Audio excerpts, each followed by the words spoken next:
자, 반갑다. 대충 리뷰하는 채널 동명들이다.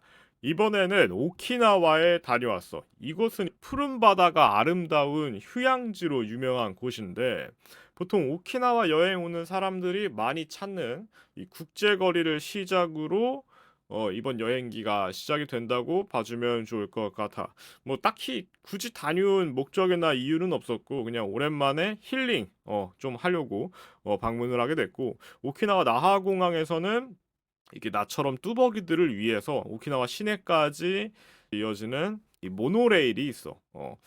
나는 이제 일본 현지에서 사용하는 교통카드를 한 3-4년 전에 만들어 놓고 꾸준히 이용을 하고 있는데 뭐 괜찮아. 좋아. 잘 이용을 하고 있고 교통카드가 여기서도 사용이 되더라고. 그래서 뭐 기분 좋게 이제 모노레일을 타고 시내까지 가고 있는 모습이야. 나고항역에서 아사히바루역까지 모노레일을 타고 이동을 했는데 금액은 한 240엔 정도 나왔던 걸로 기억을 해. 이게 어차피 내가 교통카드를 찍고 다닌 거라 정확한 금액은 확인이 좀 어렵지만 아무튼 그 정도 나왔던 것 같고 시간은 대략 한 15분 정도 걸렸어. 방문을 해서 이동을 하고 있는 모습이고 내가 제일 처음 간 곳은 이 호텔이야. 근데 내가 체크인한 호텔이 아이씨 무인텔이었어. 그래서 약간 좀 시간이 붕 뜨긴 했지만 어쨌든 무인텔 찾아서 가고 있었고 뭐 그만큼 가격대가 저렴한 곳이었으니까 이용하기는 좀 편리했다라고 봐주면 좋을 것 같아. 아무튼 그렇게 걷다 보면은 내가 예약을 한 스카이 리빙이라는 호텔에 방문을 할 수 있어. 여기는 무인텔이야.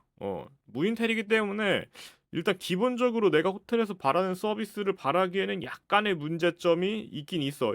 예를 들어서 체크인할 때 내가 직접 예약 번호를 입력을 해야 되고 방키를 수령을 해야 되는 과정. 이게 생각보다 좀 귀찮을 수 있거든. 특히 이 체크인을 하기 위해 로비 카운터를 들어갈 때 이 라운지를 입장을 하기 위한 비밀번호가 필요했는데 이거를 내가 부킹닷컴을 통해서 예약을 했는데 내 도착을 할 때까지도 받지 못했어. 다행히 나는 이제 유심을 가져갔기 때문에 채팅을 하고 이게 수월하게 입장할 수 있었는데 그게 좀 번거로웠다는 거지. 그리고 객실 내부는 무인텔이기 때문에 갖춰질 건 다 갖춰져 있었어. 객실에 전자레인지도 있고 뭐 세탁기, 건조기, 뭐 TV는 작긴 했지만 어쨌든 TV도 있었고 뭐 이것저것 좀 볼거리도 많고 괜찮았단 말이야. 재밌는 거는 저거 얼굴 스티머도 있었다는 거. 그리고 고급 발 마사지기. 야, 이거 진짜 괜찮아. 나는 이 발 마사지기를 정말 애용을 했어. 한 6번 정도 썼던 것 같고 그리고 나서 저 헤어 드라이기도 좀 잘 썼던 것 같아. 나는 개인적으로 정말 만족을 했고 이 스티머 같은 경우에는 써보지는 않았는데 아무튼 뭐 깨끗하게 관리가 되고 있는 눈치였어. 그리고 욕실은 뭐 그냥 작고 요렇게 뭐 이것저것 필요한 것들은 웬만한 것들은 다 갖춰져 있고 객실에 물은 없다. 자, 그래서 물도 좀 살 겸 그리고 또 주변 관광지도 투어도 하고 구경도 할 겸 일단 길을 나섰어. 내가 이용하는 숙소 기준에서 국제 거리까지 도보로 한 8분 정도 거리에 위치해 있었고 오키나와의 대표적인 번화가로 이제 꼽히는 국제 거리를 가서 거기서 밥을 해결할 생각이었기 때문에 바쁘게 이동을 했어. 이 국제 거리에는 다양한 식당들 그리고 이자카야도 정말 많이 있고 기념품 상점들이 정말 많거든. 그래서 쇼핑도 좀 하고 뭐 구경도 좀 하고 좀 뭐 살 거 있으면 사고 약간 이런 생각으로 방문을 했는데 일단은 진짜 이게 날씨 보면 알겠지만 비도 좀 왔었거든. 그래서 몹시 습하고 더웠지만 뭐 어쨌든 바로 떠났지. 자, 그렇게 오키나와 국제거리에 도착을 했어. 이 오키나와 국제거리는 이 나하 시내에 위치하고 있는데 길이는 약 1.6km 정도 되는 좀 코스라고 해. 근데 생각보다 길어. 이 모노레일 타고선 바로 온다면은 겐초마역에서 내리는 거나 혹은 마키시역에서 내려서 이렇게 천천히 이동을 해봐도 좋고 내가 내렸던 아사히바루역에서 내려서 이동을 해도 괜찮아. 세계 2차 대전 당시에 이 전쟁의 폐허에서 다시 일어난 일명 기적의 거리라고도 불리는 여기는 볼만해. 볼거리 정말 많아. 확실히 미군이 이렇게 주둔을 했던 곳이기 때문에 주변에 다양한 이런 좀 음식점들, 특히 스테이크 관련된 음식점들이 정말 많고, 이제 식당들뿐만 아니라 이자카야 그리고 기념품 상점, 뭐 백화점이나 대형 쇼핑몰, 호텔들도 정말 많아서 여행객들이 찾기 좋은 그런 곳이라고 볼 수 있고, 약간 일본 오키나와에 있는 이 국제거리는 한국판 이 명동과 비슷하다라고 생각을 해주면 좋을 것 같아. 뭐 좀 방향성이 다른가? 뭐 아무튼 여기가 좀 재밌는 게 한국인 관광객도 많지만 특히 중국 관광객들이 정말 많았어. 그리고 오키나와의 이 좀 특유의 이런 좀 야자수? 약간 이런 것들도 정말 많이 있고 이 골목마다 이 재래시장이나 이 특색 있는 가게들이 많아서 구경하는 재미도 상당히 컸거든. 또 내가 알기로는 매주 일요일 12시부터 오후 4시까지 차량을 통제한다고 해, 이 거리를. 근데 나는 아쉽게 평일에 방문을 해서 이 통제되는 거리를 볼 수 없었는데 이 거리가 통제되면은 그 통제된 거리에서 다양한 공연들도 볼 수 있다고 하니까 참고하면 좋을 것 같아.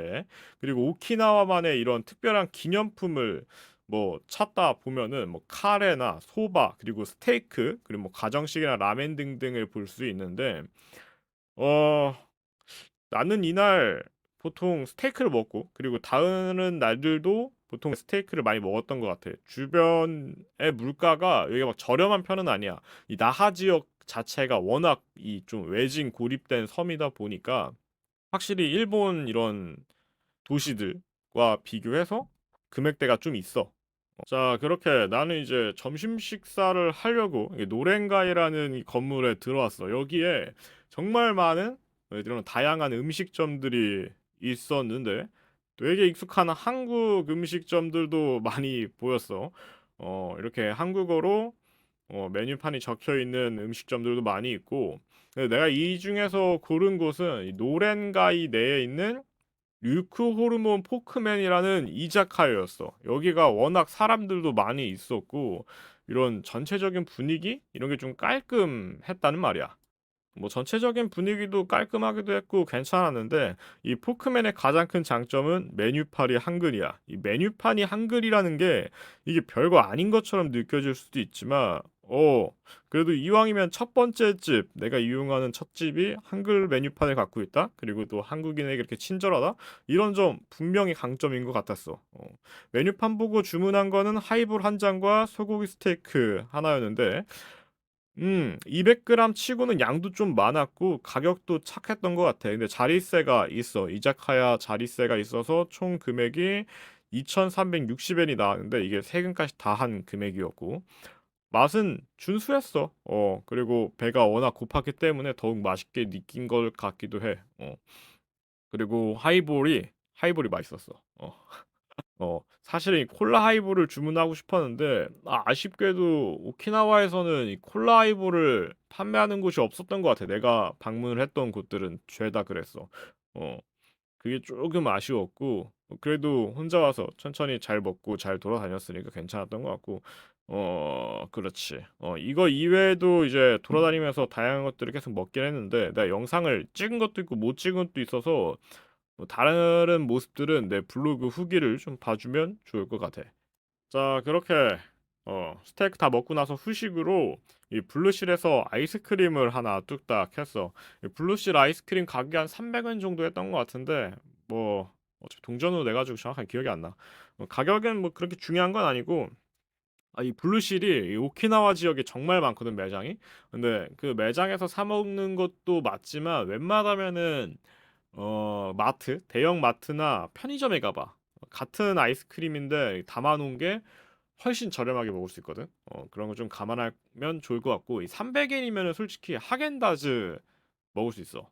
그러니까 편의점에 가든가 아니면 대형 마트에 가보기를 권장을 하고 싶고 좋았어. 그리고 오키나와 국제거리에는 이렇게 보다시피 다양한 이런 상점들과 기념품 샵들이 많거든. 그래서 좀 구경하기 괜찮았던 것 같고, 그리고 내가 지금 이동하고 있는 이 거리는 내가 이 칼비 플러스라는 매장을 찾기 위해서 걷는 거였는데, 이 칼비가 그 과자 만드는 그 공장 그게 맞아.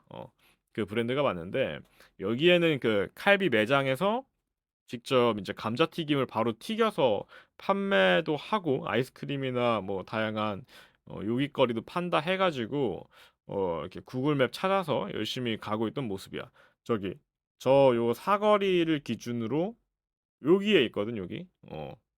드럭스토어 매장 홍보와 이 칼비 플러스 이렇게 적혀 있고 오키나와에는 야 이게 오키나와 감자나 뭐 이런 것들을 활용을 한 어 특산물?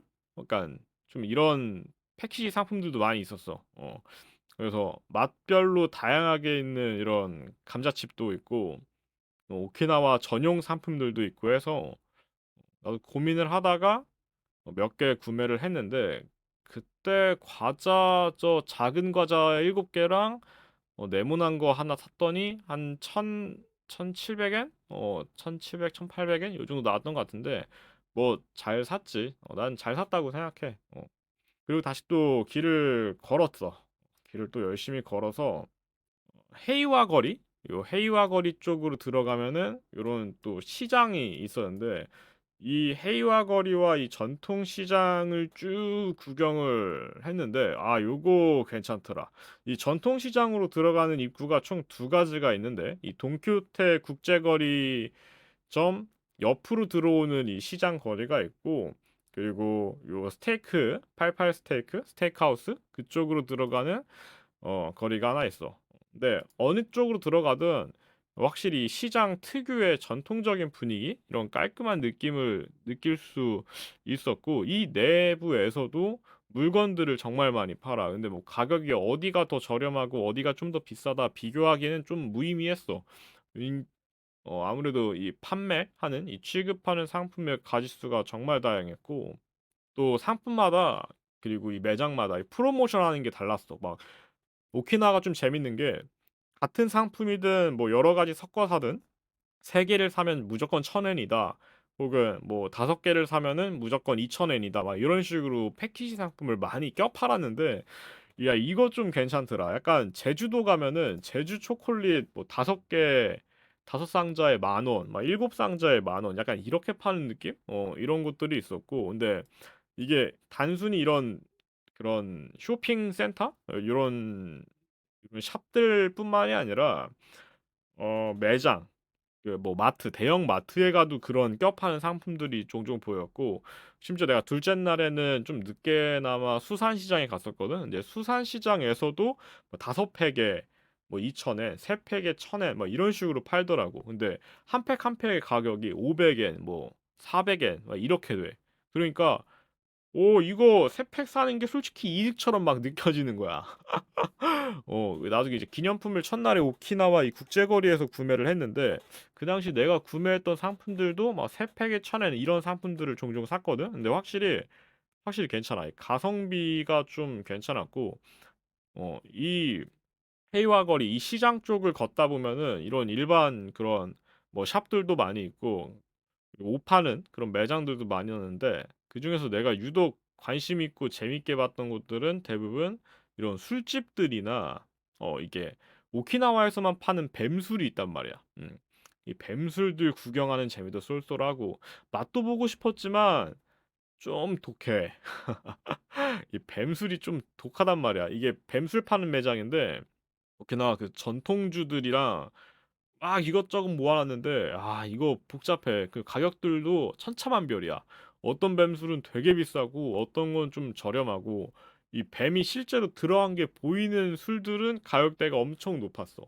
만엔 막 이렇게 넘어가니까 좀 그런 게 없지 않아 있었지. 이렇게 그냥 이게 뱀술이다 해서 뱀을 담근 술이라는 것만 파는 거는 뭐 1,300엔, 750엔 이렇게 보이는데 실제로 뱀 한 마리가 들어가 있으면은 기본 막 다 10,000엔씩 해. 그게 좀 그랬지. 나도 한국에 좀 사가고 싶었는데 이게 한국에 입국을 할 때 가져올 수 있는 술이 있고 가져올 수 없는 술들이 있다고 하더라고. 특히 저렇게 뱀이나 요런 것들 좀 이제 혐오식품이나 요런 것들은 입국 제한이 될 수 있다고 해서 어 그래서 그냥 구경만 했지. 맛을 볼까 했는데 이 오키나와 지역이 전체적으로 술이 좀 도수가 센 편이야. 나는 이렇게 막 술을 잘 먹는 편은 아니지만 그래도 내가 뭐 하이볼이나 위스키 어 종종 즐겨 마시는 편인데도 아 이번에 좀 세게 온다라는 그런 느낌이 좀 가득 받았었거든. 그래서 뱀술은 도전하지 않았고 예전에 한 3년 전에 뱀술 맛봤을 때는 그때도 확실히 좀 세게 느끼긴 했었는데 뭐 아무튼 뭐 그래. 나는 괜찮았어. 어. 자, 그렇게 시장 투어를 끝내고 이제 그냥 무작정 앞만 보고 길을 걸었단 말이야. 근데 유독 이 도자기가 예쁜 그런 가게들이 많은 거리를 발견을 했어. 그래서 막 도자기 투어도 하고 구경도 하고 이렇게 살펴봤는데 알고 보니까 이 거리가 스보야 야치문 거리라고 해서 그 현지 도자기들이 예쁘게 이렇게 빚어져 있고 이곳에서 도자기를 만드는 체험도 할 수 있는 이런 거리였지. 일종의 관광 명소랄까? 그냥 여기에 카페 있을까 해가지고 방문을 했던 거리인데 카페는 아쉽게 찾지 못했고 대신 이렇게 다양하게 꾸며진 이 도자기 거리를 볼 수 있었어. 이 거리 특징은 이 도로부터 이렇게 일방 통행으로 돼 있고 예뻤다는 거. 그리고 그렇게 구경을 끝내고 스부야 야치문 거리 구경을 끝내고 또 그냥 무작정 걷다 보니까 무슨 신사가 있는 공원이 있다고 해서 방문을 했는데 아쉽게 내가 이곳에 있는 신사를 찾지는 못했어. 여기가 요시가오카 공원이라는 곳인데 여기에 작은 신사가 있다고 해서 열심히 찾아봤지만 이 외국인 관광객인 나의 눈으로는 어딘가에 숨겨진 작은 신사를 볼 수는 없었고 대신 이 공원에서 이 노숙하시는 분들과 이 수많은 길고양이들 그리고 저런 비둘기나 그리고 또 뭐랄까 오키나와에 살고 있는 다양한 조류들을 좀 감상할 수 있었고 이 공원이 생각보다 넓었어. 생각보다 좀 부지가 되는 공원이었고 이렇게 그냥 공원 구경도 하고 좀 앉아서 공원에서 시간을 많이 보냈는데 나는 뭐 좋았어. 그리고 숙소로 돌아갔단 말이야. 근데 숙소에서는 진짜 황당한 일을 경험을 했는데 아, 난 진짜 놀랐었거든. 숙소에서 일단 비상벨이 울려. 그래서 이 비상벨 소리가 너무 큰데 내가 사운드를 좀 와씨 조절을 뭔 해서 올릴 소리지? 거니까 한번 봐주면 지금 좋겠어. 2층이랑 비상벨이 울리고 있어. 씨, 왜 이래? 겁나 시끄러워. 뭐야?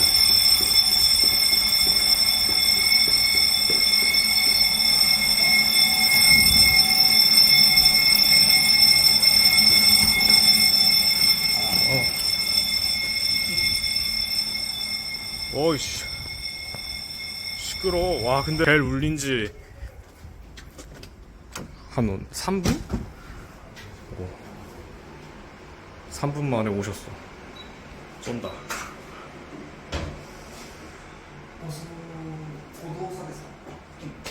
아, 피곤해. 되게 놀랐어. 지금 12시가 좀 넘었는데, 아니, 벨이 미친 듯이 울려가지고선 무슨 일인가 싶어가지고 급하게 옷 입고 뛰쳐나갔지. 어, 네. 벨 울린 지 대략 한 3분? 5분쯤 지났을 거야. 그 안전요원분이 어디서 이렇게 출동하셔가지고, 벨부터 끄고, 이렇게 뭐 다른 사람들이랑 설명도 하고 그랬는데, 어차피 일본어로 하는 설명이니까 난 그냥 올라왔어. 되게 놀랐네. 오늘 지금까지 정말 정말 많이 이렇게 숙박을 막 다니고 했지만 어, 아, 아무튼 진짜 놀랐어.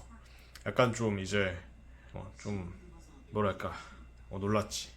그리고 벨이 터지자마자 주변 상황 파악하고 굳이 안 나가도 되는데 1층까지 도망간 나란 남자.